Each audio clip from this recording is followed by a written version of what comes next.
All right, we're going to go back to Galatians chapter 6. We're going to finish up this letter. Galatians chapter 6.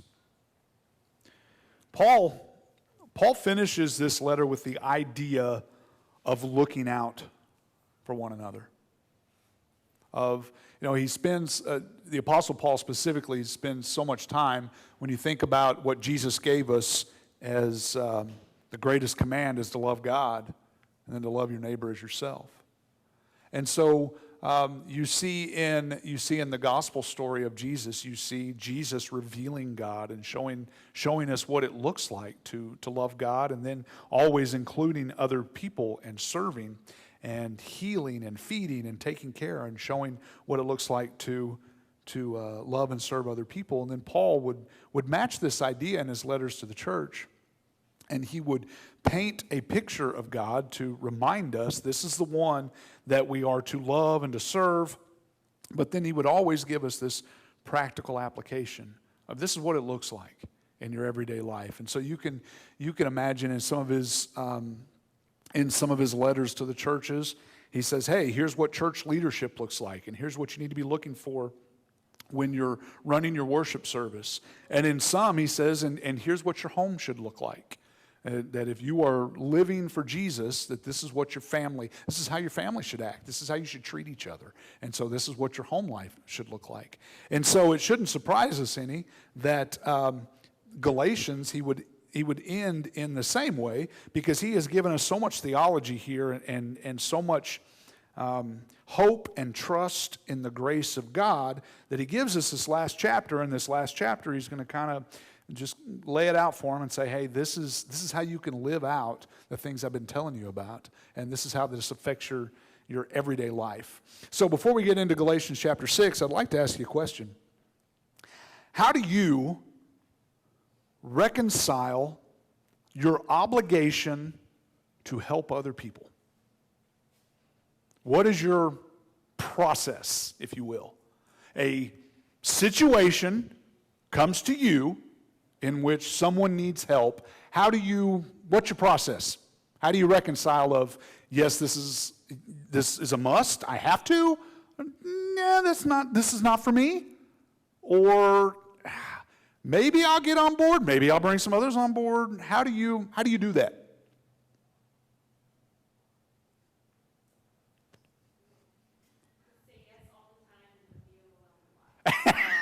Okay, all right. So just assume, if this is in my neighborhood or my lap, then God just thinks I can do this, so that I should do this. So yes, yes, yes. Yeah, it's kind of like, was it Yes Man? Jim Carrey's movie, where he got hypnotized, I think it was, and he had to say yes to every request of him. He could not say no to anything. I always loved it, because the homeless guy was like, you got $1? You got $5? You got $100? Can I have your car?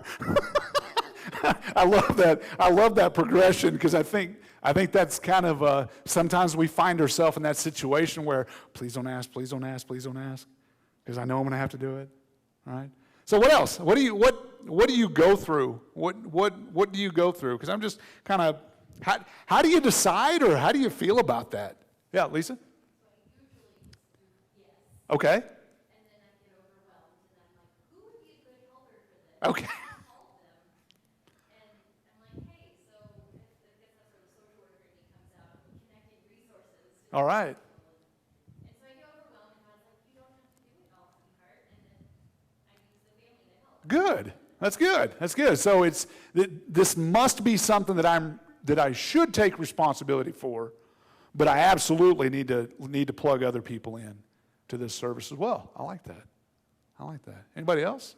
What's your MO? What's your process? What's your go-to? What's your normal? Because we all do this. I don't know that we talk about it that much, but we all do it. Matt? I would say I try to gather more information.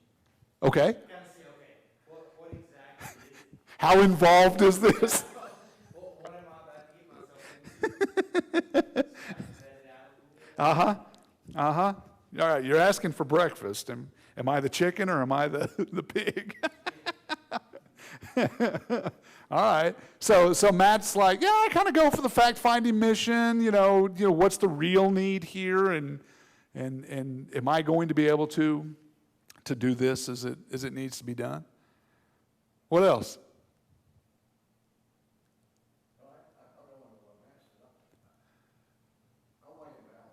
Okay.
Yeah, so you're doing two things. You're connecting with them, but you're also making sure that their deepest needs are met, not just the surface needs, right? Because sometimes we fall into that trap, right? We're like, oh, okay, let's see, $1, so $2 is going to get you out of my life and make me feel okay about moving on, right?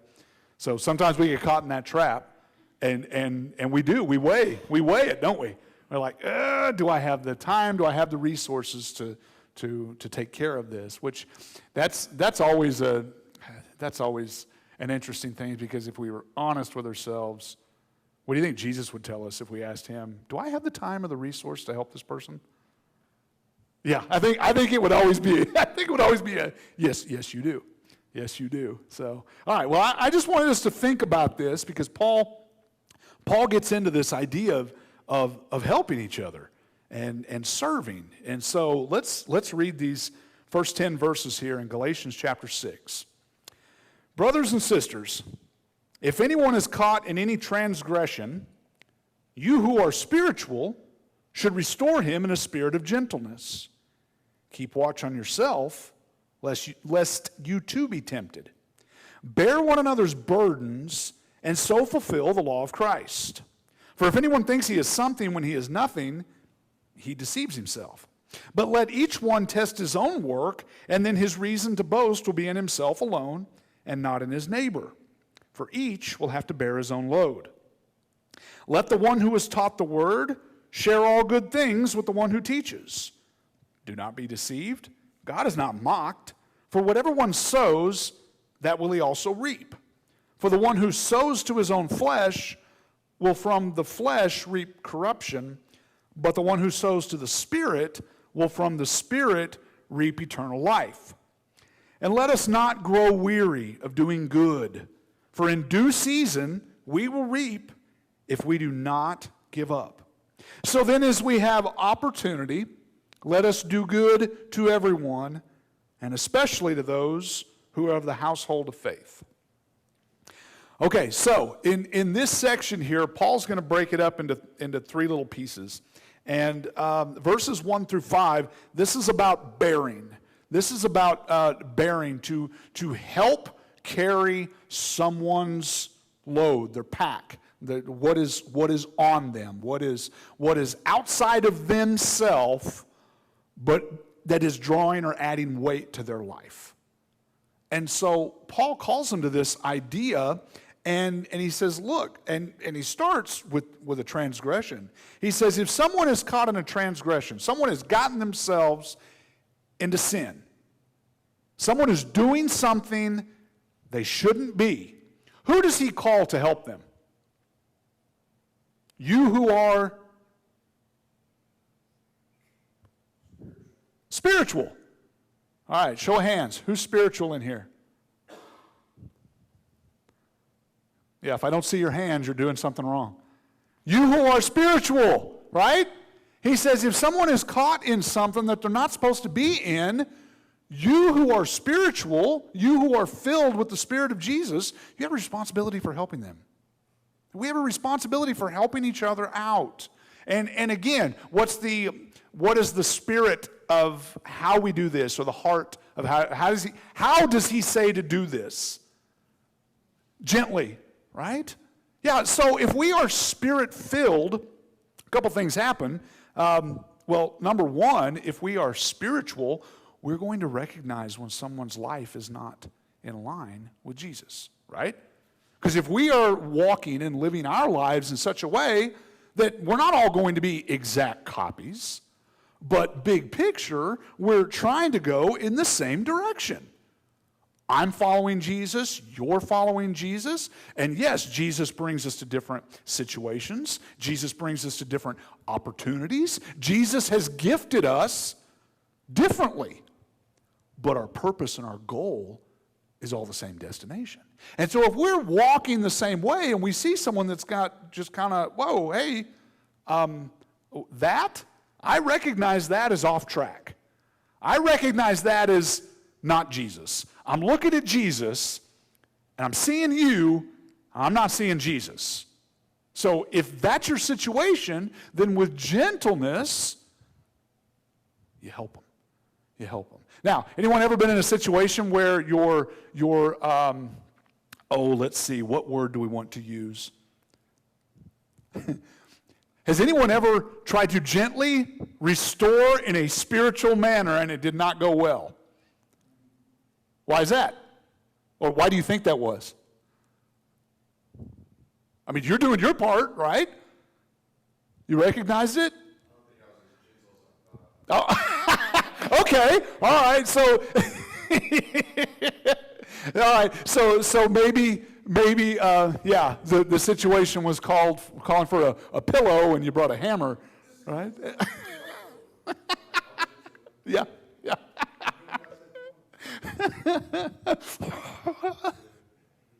All right, so maybe it's our gentleness, right? Sometimes our restoration, our restorative efforts are not perceived very well, right? Okay, so maybe we're not gentle enough. What else?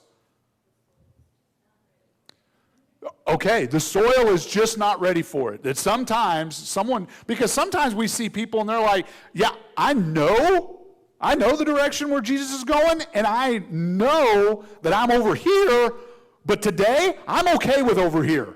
So why are you bothering me? Right? Leave me alone. I don't want to hear that. Thank you, I'm fine. I'm fine. Or that's how you see it. It's not how I see it. So leave me to this. Leave me to this. So is our responsibility done? I mean, do you see that as a one and done thing? Hey, I warned them. Okay, so you're shaking your head no, why not? Okay. Okay.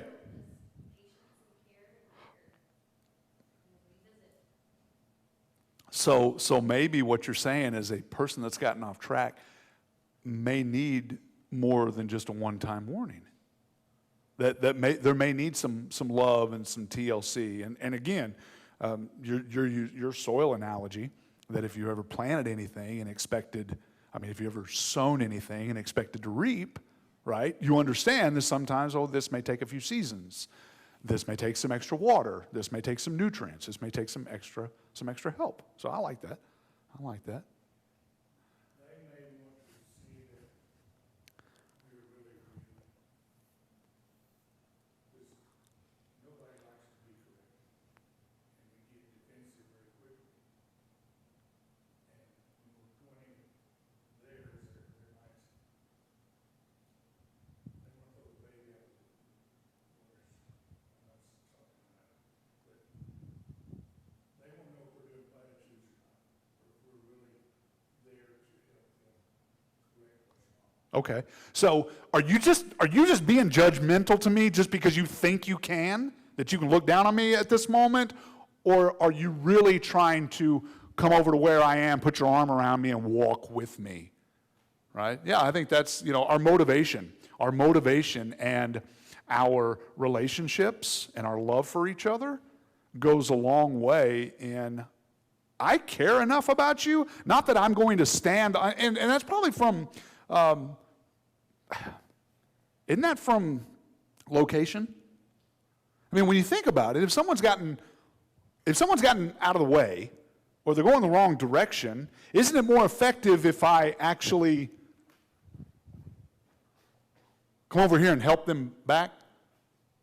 Don't you think that's a lot different than just walking down the path going, nope, that's not it. That's not what it looks like. Whoo, you messed that up. You see the difference? Yeah, you have to go to them. Isn't that what God did for us? Isn't that what the life and ministry of Jesus is? Of God coming to where we are and finding us all, because we have all, like sheep, have gone astray. And he comes to us in the form of Jesus Christ and he says, this is what it looks like. Come walk with me and see the good fruit. Come walk with me and see what this life looks like. I mean, what was his call to all of his disciples? Follow me. Follow me. This is a good path. This is a good way. You can join me in this. You can join me in this. And so that's a big difference when someone, kind of points the finger at you and just points out all your problems, or someone that actually cares enough to come to you and say, hey, we're trying to walk a certain way here, and I want to walk with you. But you got to understand the path is over here. We got to get there. Sometimes the hindrance can be good fruit, and then go, maybe what they're seeing from you is not good fruit. Okay.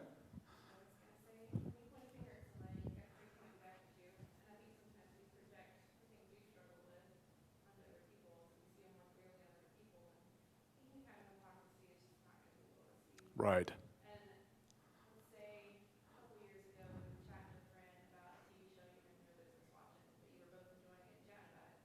Well, a couple years later, you can't confront them about a similar TV show. They're like, hey, maybe we shouldn't be watching that. Or, unless you've been really upfront and clear with them about, like, hey, this is what's changed in my life. Otherwise, they're just going to see the hypocrisy. Right.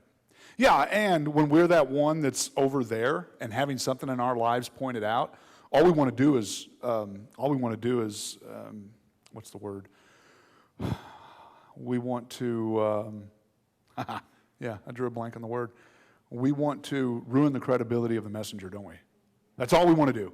We just want to point out, well, you're not perfect, or you've got this going on, or you have no right to talk. Right? It's a defense mechanism, but it's what we do. It's what we do. Yeah.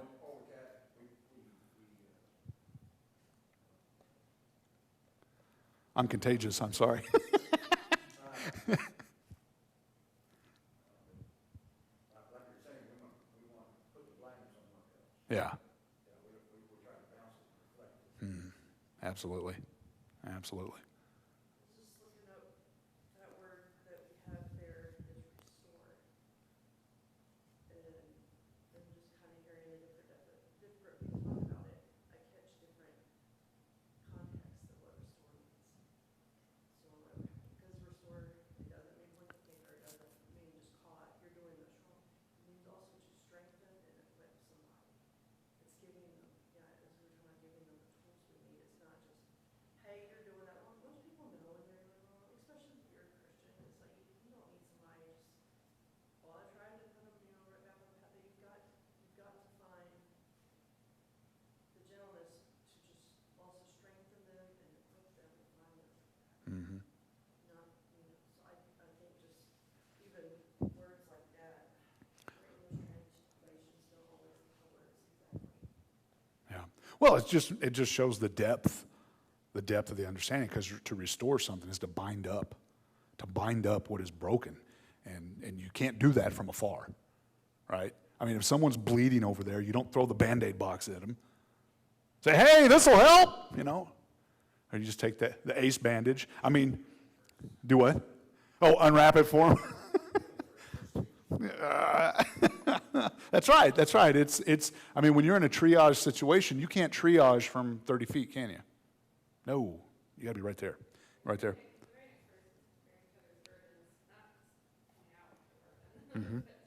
Yeah. And the thing that I want you to see, and that's specifically in verse 2, bear one another's burdens and so fulfill the law of Christ. And then in verse 5, he says, each one will have to bear his own load. Okay, important distinction. Burden, load. So burden would be like a weight. So when you are going above and beyond, or you are facing difficulties that are not just the everyday things of life, we're supposed to help each other with that. Now, when he says, okay, we're not doing this to judge people, we are not doing this to brag, like, oh, well, I've got all my stuff together, so I'm okay. Why don't you look like me, because I'm doing it perfect. When it talks about everyone will bear their own load, that word is portion. We've all got our own stuff. We've all got our own stuff in life. You have your portion, I have my portion. I can't take that from you, right? I mean, even to help, even when I see you getting offline, I'm not going to be able to just take it off and, oh, well, I'm going to make life perfect for you, and now I'm going to carry that for you. That's not possible. We're supposed to help bear one another's burdens. When you are weighted down, I'm supposed to be able to be there and help you carry.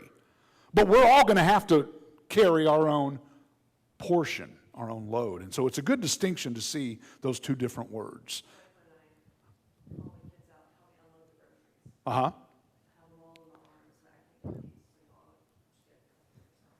Yeah, just spread that out. And that's when we get in trouble, when we get more than our own portion, right? And then it feels like, well, I can't help anyone else because I'm burdened, or, oh, wow, I wasn't helping you with your burden, I took on your burden. And sometimes we feel overwhelmed with that I was doing something that I'm not meant to do. I'm trying to get you to put those burdens on Jesus, because Jesus is the one that says, lay your burdens on me. I'll carry them for you. And so it's important to remember the words that he says. The next two verses, 3, 6, 7, and 8. 6, 7, and 8 is about sharing. So he says, those who sow to his own flesh reap corruption, but those who sow to the Spirit reaps eternal life. Okay, let's understand what these two words are. What does it mean to sow? What is that verb, to sow? Yeah, to spread seed, right? Yes, okay, so sowing is the first part of a crop. First part of farming, first part of the garden, you got to sow the seed, right? You got to plant it. So what is reap? The harvest, the end. So we're talking about the beginning and the end. And so Paul says, look, you need to be generous with each other. You need to share with each other, and you need to realize that the blessings that you have are not just to be spent, because, I mean, he's talking about a financial situation. Your blessings that you have are not just to be spent on making your flesh comfortable. That's not the goal. Because if you spend all that you have on earthly things, guess what you're going to have in the end? Corruption. You're not taking it with you. So if you invest all that you have on things that aren't going to last, that are not heavenly, that are not eternal, that are not of the Spirit, then I have spent all my, and you want to just call it dollars, but dollars are just an exchange for all my what? Work, right?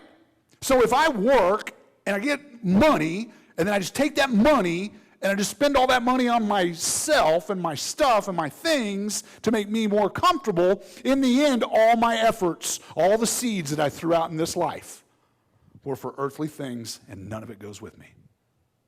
Instead, he says, okay, now you're sowing to the Spirit. You are investing in eternal things. And that's going to reap a true reward.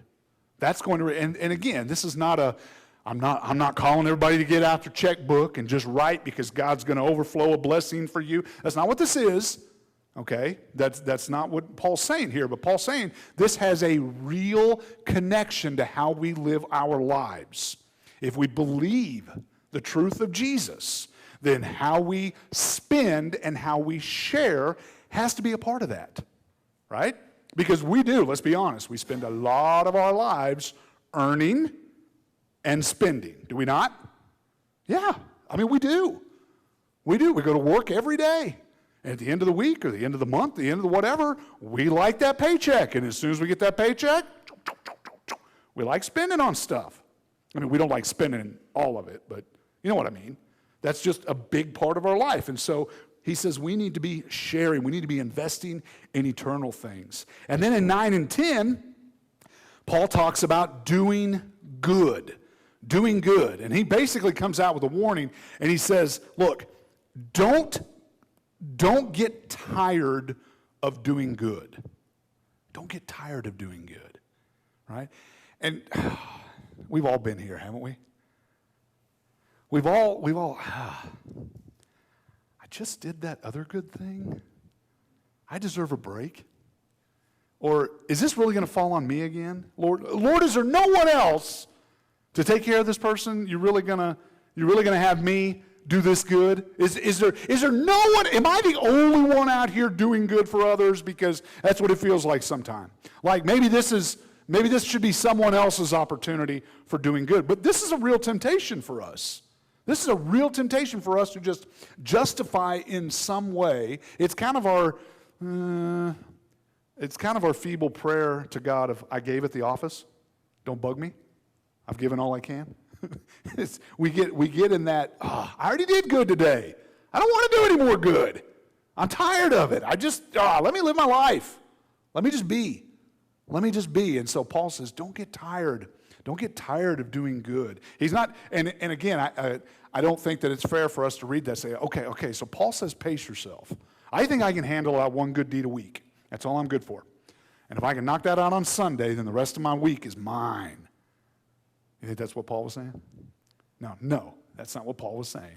He was just saying, don't let that get into your heart of, I've done enough. I can't do any more. I'm done. And he says, if you don't give up, look what you'll reap.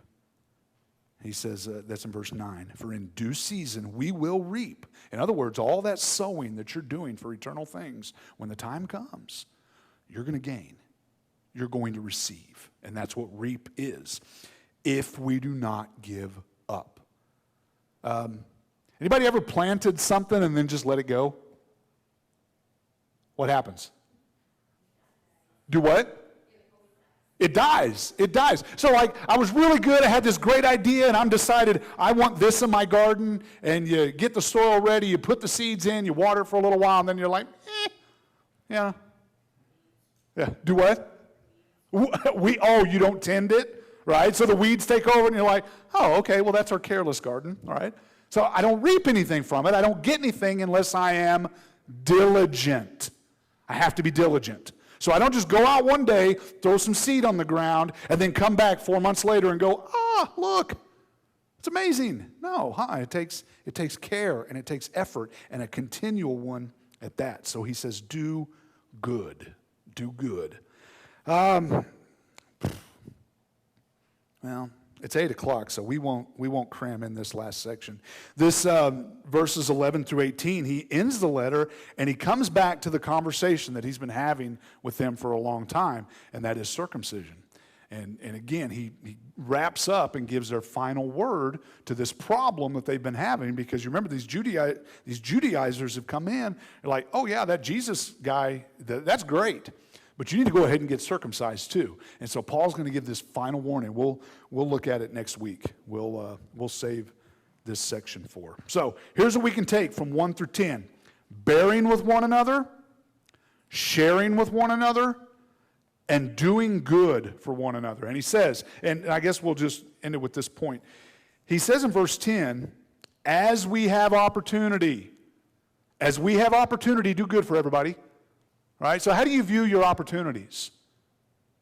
How do you view your opportunities? Because God's going to give us opportunity, is he not?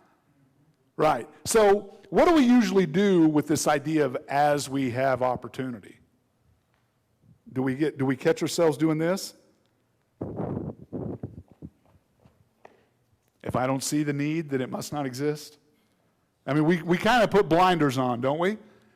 Now, we need to hear him say, as you have opportunity, do good for everybody. Now, you're not going to fix everybody's problem. You're not going to have enough resources to go out and give it all away and solve everybody's money issues. You don't have that. But as you have opportunity, do good. Do good. And especially, he says, do good to everybody, but especially who? Yeah. Yeah, especially your family, your eternal family. That's where you start. That's where you start. If you have an opportunity, to do good for somebody, do that. Do that. All right, so we'll wrap it up. We'll wrap it up there, and we'll catch the, because I want us to take that last part of Galatians to another section. So, well, have a blessed week, and bear, share, and do good. Bear, share, and do good.